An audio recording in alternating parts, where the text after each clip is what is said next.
Hey everyone, winter is coming and I've got something that needs unboxing. Let's find out what's inside. This is Shady Bonsai.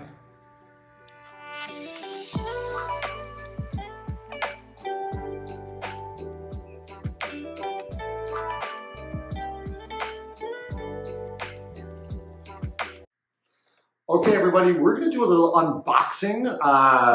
Never done this on the channel here. I got this package, just came in the mail yesterday, and we need to open it right away.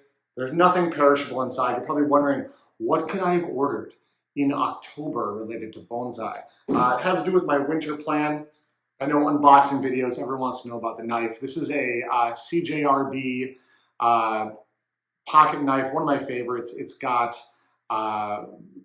sort of faux wood, these blue sides to it, and or the scales on the side.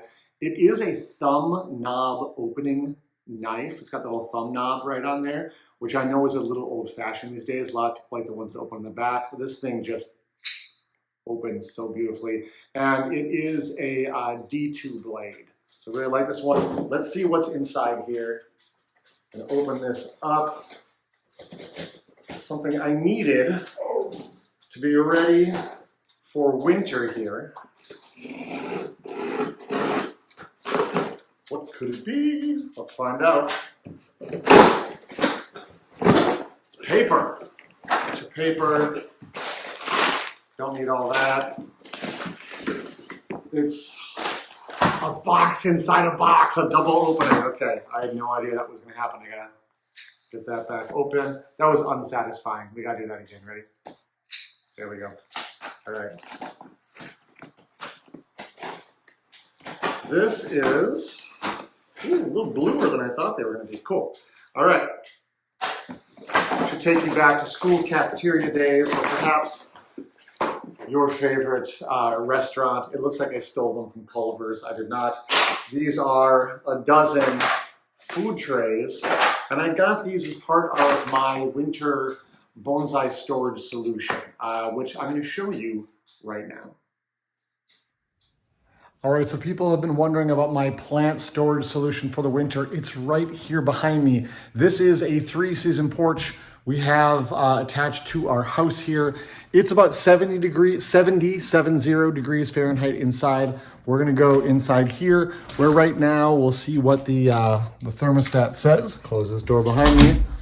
Right now I am at 54.5 degrees. Cool, not cold. Outside, it's about 35 degrees right now. And you can see, oh boy, all the plants came in last night before my trays arrived. So I had to bring trees inside last night. It was getting down to about 29 degrees here in the Twin Cities. And you know, things like the Japanese maple here behind me that you guys have seen before, I brought that in a little bit sooner. So a few of the trees have been in here for a few days now, but last night I wanted to bring everything in. Now I do have a bit of a challenge here. This room, which is kind of attached to the house, has got all these skylights up on the top. It is glass looking into the house over here. It's sliding glass doors back behind me onto the deck, and then we have one solid wall at the back. So there are essentially 3 glass walls and a glass ceiling. It's a cube. 4 out of the 6 walls are glass. So it does act like a bit of a greenhouse, which is good because it gets real cold here in Minnesota in the winter. I mean, it can get 20 below zero, not 20 below freezing, 20 below zero on the coldest nights. Certainly too cold for a lot of the trees that are in pots here. So I have this metal racking shelf in the background there, and I got these trays to put on there, to put the plants on, because when I'm watering, I don't really want all the water dripping all the way down. I could, that's okay, you know, I get the water trickling down to the plants below, but there's a wood floor in here. As it starts to splatter everywhere and off of the plants, a lot of the water is going to end up on the floor and other places, and I don't want that. So the trays are to sort of minimize some of that drippage that's going on. There is a heater I've got in here, which is just a small ceramic heater on a like a greenhouse thermostat that I used in my previous cold frame at my old house. Worked out great, just to take the edges off in here on those really cold nights. It's usually about 35 to 37 degrees in this room all winter long, which is absolutely perfect for my plants. So that's what I'm really looking forward to, having all these trees kept at that temperature.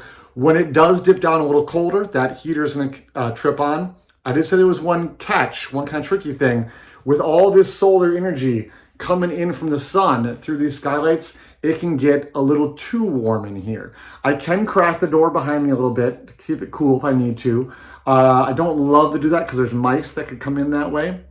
But it can be done. Once it gets really cold in the winter, the mice aren't really so much of an issue. There is a screen, but frankly, it needs to be replaced.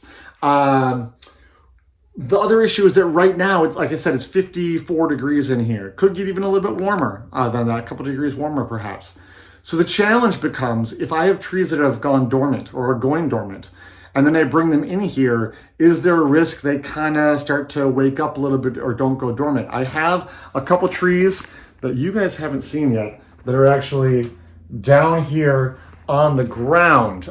Those ones need to be cut back. I have to wait until they're fully dormant to do that, or, you know, getting into dormancy. They are still full. Look, everything in here is green, green, green, green. None of my bonsai have started to change color yet, even though, as you can see outside here, the leaves on the big trees are turning yellow. None of the bonsai have started to turn yet.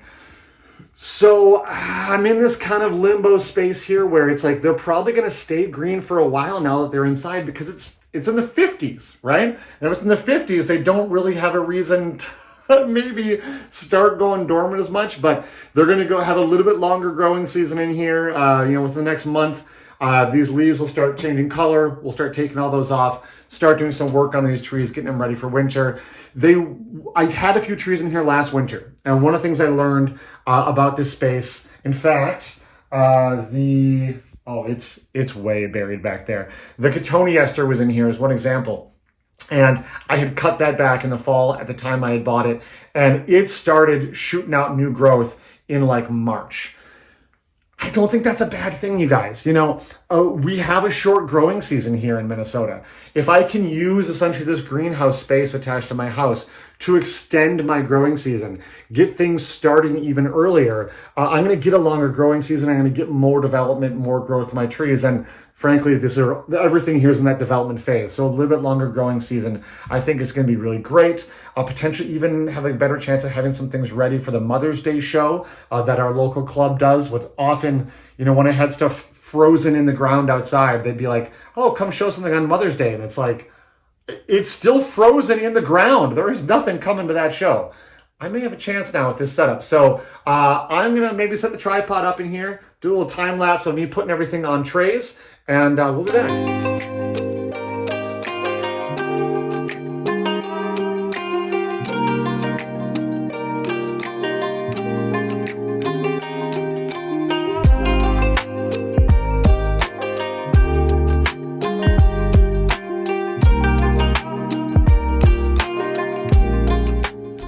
Okay, there we go. That's it for now. The trees are all on the trays, all tucked in for the winter down here.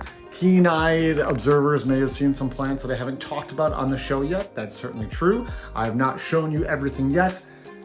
There's still work to be done this fall. So I mean, look at all the leaves on here. Those are all going to be gone. All right. So still work to be done, but some, you know, the season keeps on rolling. So I wanted to show you the winter storage solution. Let me know what you think. I'll probably be showing more of it as the season goes on here, as we really get things wrapped up and tucked into its final form. There's still a few things in here that are maybe not going to be here over the winter. And still a lot of work to be done, but moving along. Hope you guys all enjoyed seeing my solution here, and let me know what you think in the comments. By the way, bonus points if anyone knows what this shirt is from. Let me know in the comments. Everybody have a great day. This is Shady Bonsai.